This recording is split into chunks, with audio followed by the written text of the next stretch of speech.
சாமானியன். ராமராஜன் பல வருஷம் கழிச்சு ஹீரோவா நடிக்கிற படம். அது மட்டும் இல்லாம ராமராஜன் இளையராஜா கிட்டத்தட்ட 25 இயர்ஸ்க்கு அப்புறம் சேர்றாங்க. ஸோ இதெல்லாம் ஒரு வகையான எக்ஸ்பெக்டேஷன்ஸ் ஒன்று இருக்கும்ல. இதே எதிர்பார்ப்போட தான் நம்மளும் போய் பார்த்தோம்.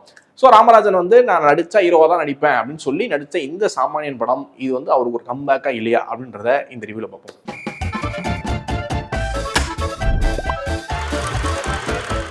படத்துல ராமராஜனோட இன்ட்ரோவே பார்த்தீங்கன்னா கிட்டத்தட்ட ஒரு பழைய சாங்ல தான் ஆரம்பிக்குது. அப்படியே வேஸ்டியெல்லாம் மடிச்சு கட்டி அந்த ஓல்டு சாங்கோட வந்து இன்ட்ரோ தராரு.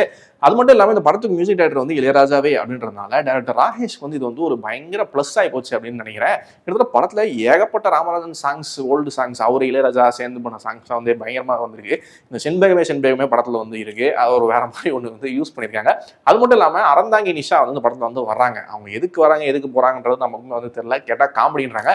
அவங்க வந்து போற சீன்ல வந்து பார்த்தீங்கன்னா மாங்குயிலே பூங்குயிலே அந்த சாங் வந்து வருது. அது வந்து ஒரு ஹியூமர்னு சொல்லி ஒன்று வச்சிருக்காங்க. பட் அதாவது ஓகே, ராமராஜன் வந்து திரும்ப வந்து நடிக்க வராரு, நம்ம வந்து ஒத்துக்கிறோம். அவங்களும் இளையராஜாவும் வந்து ரொம்ப வருஷம் கழிச்சு சேர்றாங்க, அதையும் நான் ஒத்துக்கிறோம். அதுக்கு இவ்வளோ பில்டப்பா வந்து பண்ணுவீங்க, ஒரு நியாயம் வேணாமா? டைரக்டர் ராஜேஷ் சொசைட்டி வந்து ஒரு மெசேஜ் சொல்றேன் அப்படின்னு சொல்லி ஒரு படம் வந்து ஒன்று எடுத்திருக்காரு. ஓகே, அந்த மெசேஜ் வழியா பார்த்தோம்னா அந்த ஸ்டோரி வந்து ஒரு நல்ல ஸ்டோரி தான். பட் இந்த ஒரு மெசேஜ் மட்டும் இப்போ இருக்க ஜென்ரேஷன் வந்து போதுமா ஒரு சினிமாவை பார்க்க? அதை தாண்டி ஒன்று வேணும்ல. அதை எப்படி சொல்றோம், அது எடுக்கிற விதம்னு ஒன்று இருக்குல்ல, அது ரொம்ப முக்கியம் இல்லை. அதுல வந்து பயங்கரமா பின்தங்கி இருக்காருன்னு தான் வந்து சொல்லணும். அதுவும் நம்ம ராமராஜன் அவர் வந்து எவ்வளோ பெரிய ஒரு ஆக்டர் அப்படின்றத அவர் ப்ரீவியஸாக பண்ண படங்கள் டெஃபரெண்டாக வந்து சொல்லும். அவர் நடிக்காமல் போனது வந்து அதுக்கப்புறம் ரொம்ப அன்ஃபார்ச்சுனேட்டான ஒரு விஷயம் தான். இவ்வளோ ஒரு சீனியர் ஆக்டர் திரும்ப உள்ள வராரு அப்படின்ற போது அவர் ஏஜை கன்சிடர் பண்ணணும். அதே மாதிரி அவரோட ஸ்ட்ரென்த் என்ன, அவரோட மைனஸஸ் என்ன அப்படின்றதெல்லாம் நல்லா அனலைஸ் பண்ணி இப்போ இந்த டைம்ல இப்போ இருக்க இந்த ட்ரெண்டு, இந்த ஜெனரேஷன், இந்த 2K கிட்ஸ் இவங்களாம் என்ன பார்ப்பாங்க அப்படின்றத புரிஞ்சுக்கிட்டு அதுக்கேற்ற மாதிரி ஒரு கேரக்டர் வந்து பிளே பண்ணிக்கணும். பட் அதை பண்ண வந்து படம் வந்து பயங்கரமாக வந்து மிஸ் ஆகுது.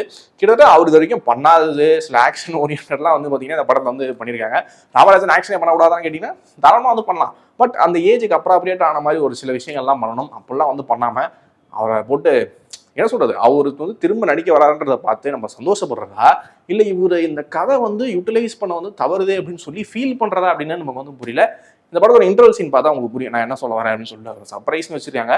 அது வந்து வேற மாதிரியான ஒரு சர்ப்ரைஸாக தான் வந்து இருந்தது. அதே மாதிரி படத்தில் ஏகப்பட்ட ஆக்டர்ஸ் இருக்காங்க. ராமராஜன் இருக்காரு, MS பாஸ்கர் இருக்காங்க, ராதா ரவி, KS ரவிக்குமார், மைம் கோபி, நக்ஷா சரன் சொல்லி ஒருத்தவங்க ஃபீமேல் லீட் ஒன்று பண்ணியிருக்காங்க. இந்த மாதிரி ஏகப்பட்ட போஸ் வெங்கட் இருக்காரு. இவங்க எல்லாருமே வந்து பார்த்தீங்கன்னா படம் வந்து யூட்டிலைஸ் பண்ண தவறுனது மட்டும் இல்லாமல் சில பேர் நடிப்புலாம் வந்து பார்த்தீங்கன்னா பயங்கர இந்த மீட்டர் தான் மீட்டரை தாண்டி வந்து பர்ஃபார்ம் பண்ணிட்டு இருக்காங்க.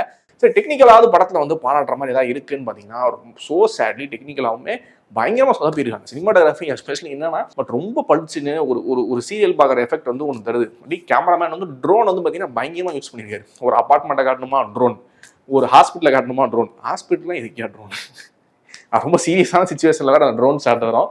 ஸோ இது மாதிரி ஒன்று போயிட்டு இருக்கும். எடிட்டிங்லையும் பார்த்தீங்கன்னா அப்படியே சிக்ஸ் சாக்னு அப்படியே ஒரு சீரியல்லாம் கட் பண்ணுவாங்கல்ல, சீரியல்லையே அதெல்லாம் வந்து அவாய்ட் பண்ண ஆரம்பிச்சிட்டாங்க. அந்த மாதிரியான கட்ஸ் வச்சு டெக்னிக்கலா படம் இப்படி தான் இருக்கு. படத்துல கொஞ்சம் நம்மள ஆறுதல் படுத்த விஷயம் என்ன அப்படின்னா KS ரவிக்குமார் அவர் வந்து ஒரு 10 நிமிஷம் வந்து வராரு படத்துல. அந்த 10 நிமிஷமே மனுஷன் வந்து ஜாலியா ஒரு ஃபன் பண்ணிட்டு போறாரு. ஒரு போலீஸ் ஆஃபீஸரா வருவாரு.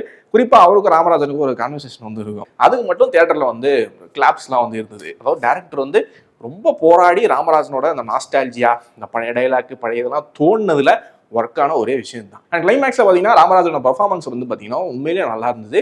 ஏன்னா கிட்டத்தட்ட நம்ம கத்தி ஜவான் படம் ஸ்டைலில் அப்படியே இந்த மீடியாலாம் வச்சுட்டு அப்படியே ஃபியர்ஸ்ஃபுல்லாக வந்து ஹீரோ வந்து சொசைட்டி பார்த்து ஒன்று சொல்கிறாரு. இந்த மாதிரி பேங்க்ல வந்து லோன் வாங்குறது அந்த மாதிரிலாம் சில விஷயங்கள் வந்து பேசுவார். அதெல்லாம் வாங்காதீங்கன்ற மாதிரி சில விஷயம் வந்து சொல்லுவார். அது உண்மையிலே சூப்பராக இருந்தது. இந்த மாதிரியான சீன்ஸ் தானே இவருக்கு வச்சிருக்கணும். ஏன்னா அவர் வந்து அட்வைஸ் பண்ணால் நம்ம கேட்குற ஒரு நிலைமையில தான் நம்ம வந்து இருக்கோம். ஏன்னா அவர் அவ்வளோ சீனியராக இருக்காரு. ஃபியர்ஸாக வந்து அதை வந்து சொல்லும்போது உண்மையிலே நம்ம கேட்கக்கூடிய இடத்துல தான் இருக்கோன்ற மாதிரியான ஒரு ஃபீல் வந்து நமக்கு வந்து அவர் ராமராஜன் வந்து சூப்பராக வந்து டெலிவர் பண்ணுறாரு. ஸோ இந்த மாதிரி வந்து நிறைய கொடுத்துருக்கலாமே அப்படின்னு தான் வந்து படத்தோட கிளைமேக்ஸ் பார்க்கும்போது நமக்கு தோணுது. சரி, இந்த படம் யாருக்கு பிடிக்கும் அப்படின்னு கேட்கும்போது கண்டிப்பாக அந்த படம் வந்து ராமராஜனோட ஃபேன்ஸ் இருக்காங்க இல்லையா, அவருக்குன்னு இன்னுமே அந்த கல் ஃபேன் பேஸ் வந்து டெஃபினட்டாக இருக்கு. அந்த ஹார்ட் கோரான ஃபேன்ஸை வந்து அங்கங்கே இந்த நாஸ்டாலஜிக்கா ராமராஜன் மொமெண்ட்ஸ்னு வந்து இருக்குல்ல, இது எல்லாமே வந்து என்டர்டெயின் பண்ணும்.